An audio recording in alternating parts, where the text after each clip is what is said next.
एक नंबर. जेवढा दिसायला हा सुंदर दिसतोय ना, तितकाच हा टेस्टला सुद्धा सुंदर होता. कुहूच्या बाबांना जामून शॉट्स प्यायचे होते म्हणून आम्ही तिथे गेलो होतो. तर मला मेनू कार्डवरती हा फ्रूट आईस्क्रीम दिसला, मँगो रिअल फ्रूट असं होतं. तर नावासारखंच तो टेस्टमध्ये सुद्धा रिअल फ्रूटवाली फिलिंग देणारा होता. इतका मस्त होता ना की एक प्लेट खाल्ला तरी असं मन भरत नव्हतं, असं वाटत होतं अजून खावं.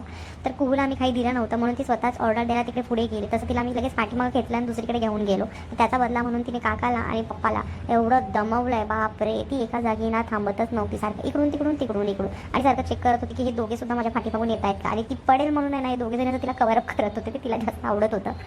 आता घरी आले त्या दिवशी काही व्हिडिओ क्लिक नाही केला. दुसऱ्या दिवशीचा कुहूला मी खाली घेऊन निघाले होते. तर तुमची मुलं सुद्धा अशीच करतात का? मी किती जर वेळा टिकली लावली ना, ती सारखी म्हणजे टिकली ना अशी काढून टाकत असते आणि त्याच्यासोबतच खेळत असते कितीतरी वेळा. त्यामुळे ना माझ्या कपाळाला कधीच टिकली राहत नाही.